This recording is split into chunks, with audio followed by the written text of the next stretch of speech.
మీరు hair fall తో struggle అవుతున్నారా? 150+ బ్రాంచెస్ ఉన్న అడ్వాన్స్ గ్రో హెయిర్ క్లినిక్ లో ఇప్పుడే ఫ్రీ కన్సల్టేషన్ బుక్ చేసుకోండి. నమస్తే, వెల్కమ్ టు సుమన్ టీవీ. నేను మీ సాయి భైరి. ఐపీఎల్ 2026లో ఈరోజు Chennai super Kings versus Punjab మధ్య మ్యాచ్ జరగబోతుంది చెన్నై వేదికగా. మరి మొదటి మ్యాచ్ ఓడిపోయినటువంటి చెన్నై కంబ్యాక్ ఇవ్వబోతుందా? మంచి విజయంతో ఫామ్లో ఉన్నటువంటి పంజాబ్ అదే ఫామ్ని కొనసాగిస్తుందా? దీనికి సంబంధించి మనం మాట్లాడుతూ మనతో పాటు స్పోర్ట్స్ అనలిస్ట్ సిహెచ్ వెంకటేష్ గారు ఉన్నారు. సార్ నమస్తే. సార్ నమస్తే సార్, సాయి. ఈ మ్యాచ్లోనైనా చెన్నై సూపర్ కింగ్ మంచి ప్రదర్శన చూడొచ్చా? లాస్ట్ టైం చాలా తక్కువ స్కోర్ చేసి అందరినీ డిసప్పాయింట్ చేసినట్టు కనిపించింది చెన్నై. బట్ ఈసారి హోమ్ టౌన్లో జరుగుతుంది కాబట్టి హోమ్ గ్రౌండ్లో ఎలా ఉండబోతుంది మ్యాచ్? వాళ్ళకి హోమ్ అడ్వాంటేజ్ అనేక సందర్భాల్లో చూసాం. వాళ్ళకి 2/3 విన్స్ ఉన్నాయి. అంటే ఆడిన 77 మ్యాచ్ల్లో వాళ్ళు 51 మ్యాచ్లు గెలిచారు. సో ఫెంటాస్టిక్ హోమ్ రికార్డ్ ఉంది. కానీ లాస్ట్ సీజన్లో వాళ్ళు హోమ్లో ఆడిన 6 మ్యాచ్లో 5 మ్యాచ్లు ఓడిపోయారు. సో హోమ్ అడ్వాంటేజ్ ఉందా లేదా అనేది ఇప్పుడు మనం ఖచ్చితంగా చెప్పలేని పరిస్థితి. బట్ జనరల్లీ రెండు ఓడిపోయారు, పంజాబ్ మీద 2 సార్లు ఓడిపోయినారు సార్. పంజాబ్ మీద ఓడిపోయారు.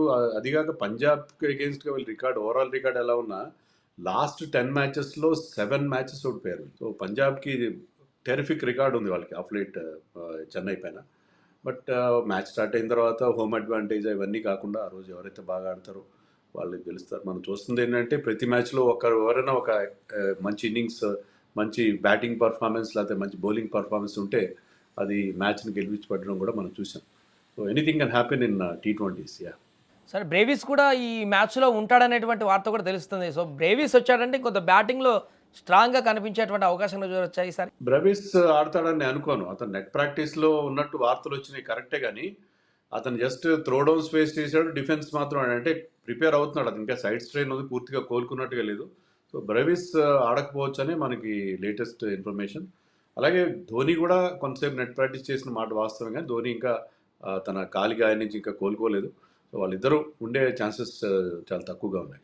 పంజాబ్తో కంపేర్ చేస్తే బ్యాటింగ్ ఆర్డర్ మరలా ఇప్పుడు బ్రేవిస్ లేడంటే ఆల్మోస్ట్గా ఇంకా తక్కువనే కనిపిస్తుంది పంజాబ్తో పోలిస్తే. ఎట్లా కంపేర్ చేస్తారు ఈ రెండు టీంల యొక్క బ్యాటింగ్ ఆర్డర్ని?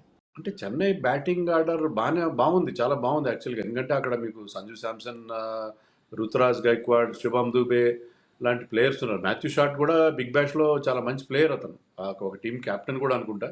సో అక్కడ మంచి బ్యాటింగ్ లైనప్ ఉంది, కానీ దే ఆర్ నాట్ క్లికింగ్.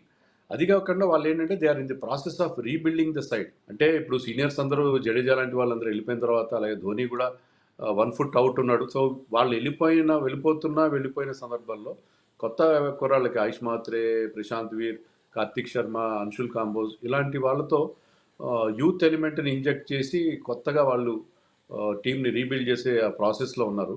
అందుకని కొంత తడబాటు అనేది డెఫినెట్గా ఈ సీజన్లో వాళ్ళకి కనిపిస్తుంది.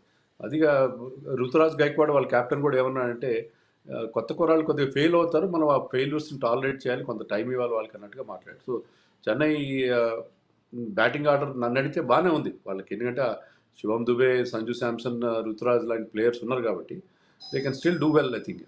అది సో పంజాబ్లో శ్రేయస్ అయ్యర్ కానీ ఓపెనింగ్ పార్ట్నర్షిప్ కానీ పంజాబ్ కూడా బాగానే కనిపించింది. మొన్న సడన్గా వికెట్లను కోల్పోయారు, కానీ స్టార్ట్ అయితే మంచిగా కనిపించింది. పంజాబ్ బ్యాటింగ్ ఎలా చెప్పొచ్చు సార్? పంజాబ్ బ్యాటింగ్లో వాళ్ళకి ఆ డెప్త్ ఉంది. ఎందుకంటే ఆ టీంలో ఆల్రౌండర్స్ ఉన్నారు. మార్క్ యాన్సన్ అటు బ్యాటింగ్లో కానీ బౌలింగ్లోనే ఎక్స్ట్రాడినరీ ఫామ్లో ఉన్నాడు అతను. సో వాళ్ళకి ఆ బ్యాటింగ్లో ఆ డెప్త్ ఉంది. నెంబర్ 8, నెంబర్ 9 దాకా డెప్త్ ఉంది. సో దానివల్లే వాళ్ళు లాస్ట్ మ్యాచ్లో మీరు అన్నట్టుగా మధ్యలో కొలాప్స్ చూసాం మనం. శ్రేయస్ అయ్యర్ అవుట్ అయిన తర్వాత వరుసగా వికెట్లు పడ్డాయి. స్టాయినస్ అవుట్ అయ్యాడు, శశాంక్ సింగ్ అవుట్ అయ్యాడు. సో అలాంటి సిచ్యుయేషన్ నుంచి కూడా బయటికి రాగల ఎబిలిటీ వాళ్ళకి కనిపిస్తుంది. ఎందుకంటే వాళ్ళకి ఇది బ్యాట్ వెరీ డీప్. సో పంజాబ్కి ఏ రకంగా చూసుకున్నా చాలా స్ట్రాంగ్గా ఉంది. శ్రేయస్ అయ్యర్ విషయంలో చిన్న డౌట్ ఉంది. ఎందుకంటే లాస్ట్ మ్యాచ్లో చేయి మణికట్టుకు గాయమైంది. అయితే ఫ్రాక్చర్ ఏం లేదు, కానీ స్వెల్లింగ్ ఉంది. ఆ వాపు తగ్గితేనే అతను ఆడతాడు అన్నట్టుగా వార్తలు వస్తున్నాయి. సో మోస్ట్లీ అతను ఆడొచ్చు, లైక్లీ టు ప్లే అని చెప్తున్నారు టీం కూడా. సో అతను ఆడకపోతే మళ్ళీ ఆ టీం కొద్దిగా ఇబ్బంది పడే పరిస్థితి ఉంది. Otherwise the batting is very strong. Prep Simran బాగా ఆడాడు లాస్ట్ మ్యాచ్లో. కూపర్ కాన్లీ ఒక కొత్త ప్లేయర్, బ్రహ్మాండంగా పర్ఫామ్ చేశాడు. ఫస్ట్ మ్యాచ్ ఆడుతూ in IPL had a wonderful debut. So అలాగే ఇక్కడ చెన్నై చెపాక్లో ఆడుతున్నారు కాబట్టి కొంత స్పిన్నర్ల ప్రభావం ఏమన్నా ఉండే అవకాశాన్ని చూడొచ్చా? అది గత చరిత్ర. ఇటీవల కాలంలో చెన్నై పిచ్లో బ్యాట్స్మెన్కే అడ్వాంటేజ్ ఉంది. బౌలర్స్ కానీ, ఫాస్ట్ బౌలర్స్ కానీ, స్పిన్నర్స్ కానీ పెద్ద హెల్ప్ లేని పరిస్థితి మనం చూస్తున్నాం. సో గతంలో లాగా స్పిన్నర్స్ అక్కడ డామినేట్ చేసే పరిస్థితి మనకు కనబట్లేదు. So I don't think spinners పెద్ద కీ రోల్ ప్లే చేస్తారు. జనరల్గా స్పిన్నర్స్, క్వాలిటీ స్పిన్నర్స్ అయితే ఎక్కడైనా ఏ పిచ్ మీద రాణిస్తారు. బ్యాటింగ్ ఫ్రెండ్లీ పిచ్గానే ఉంటుంది, బ్యాట్స్మెన్కి అనుకూలంగా ఉంటుంది. ఎందుకంటే ఈ మ్యాచ్ కూడా ఏ పిచ్ మీద జరుగుతుందంటే, ఇండియా జింబాబ్వే మధ్య చెన్నైలో ఒక మ్యాచ్ జరిగింది వరల్డ్ కప్లో.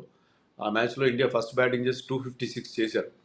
సో అదే పిచ్ మీద ఇప్పుడు జరగబోతుంది. సో అది బ్యాటింగ్కి అనుకూలంగా ఉండే పరిస్థితి మనకు అనిపిస్తుంది. సో మనం ఎక్స్పెక్ట్ చేస్తా 200 వరకు. 200 ఈజీగా ఎక్స్పెక్ట్ చేయొచ్చు అని అనుకుంటున్నాను. ఎందుకంటే మీరు చెప్పినట్టుగా యావరేజ్ స్కోర్ అనేది పాత పర్ఫార్మెన్సెస్ అన్నీ కలుపుకొని చెప్తాయి. కానీ కొత్తగా పిచ్ని రియలైజ్ చేసిన తర్వాత ఇటీవల కాలంలో చెన్నై పిచ్ ఎక్కువగా బ్యాటింగ్ ఫ్రెండ్లీగా మారడం మనం చూసాం.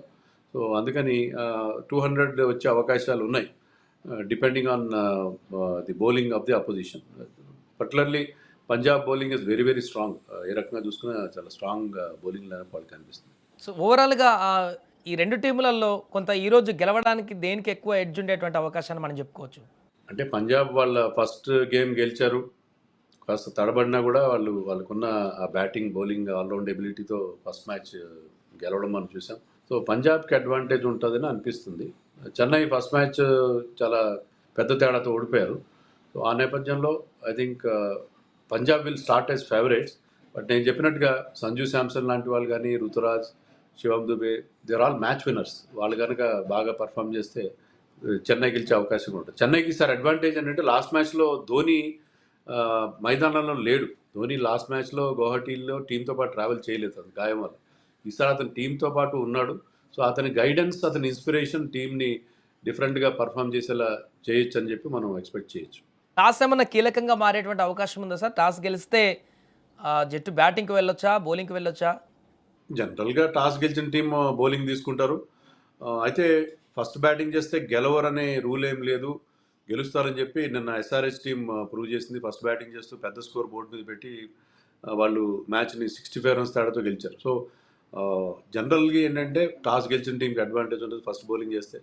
బట్ టాస్తోనే everything will not depend on toss. మీరు కనుక ఫస్ట్ బ్యాటింగ్ చేసినా పెద్ద స్కోర్ కనుక బోర్డు మీద పెడితే you can still win the match అనేది ఎస్ఆర్హెచ్ మిగతా టీమ్స్ కూడా ఒక మెసేజ్ ఇచ్చినట్టుగా ఉంది నిన్నటి మ్యాచ్తో. Right sir, thank you so much. అదే పంజాబ్ అదేవిధంగా చెన్నై మధ్య జరగబోతున్నటువంటి మ్యాచ్లో కొంత మంచి టఫ్ ఫైట్ అయితే ఉండేటువంటి అవకాశం ఉంది. బట్ ఒక మ్యాచ్ ఓడిపోయి ఉన్నటువంటి చెన్నై గెలుస్తుందా, లేదంటే ఒక మ్యాచ్ గెలిచి మంచి జోష్ మీద ఉన్న పంజాబ్ గెలిచేటువంటి అవకాశం ఉందా అనేది మనం చూడాలి.